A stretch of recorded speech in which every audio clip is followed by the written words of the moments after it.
Daukiya dauko koya dau situ birbirsa koti jisikao Daukiya dauko koya dau situ birbirsa koti jisikao Dalila dangalasne borum barru baranu base saka karru rakko rakina kenya dama kalcha dahu kalakni kenya kamijun bacha Daukiya dauko koya dau situ birbirsa koti jisikao Wirtu batti kara lale lale wadani tikite lale lale yabaji pudara lale lale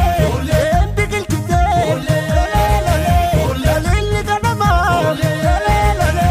wala bumukite rabba walo maniye sami gandamu gadat kamike kami marabba walo maniye sami gandamu gadat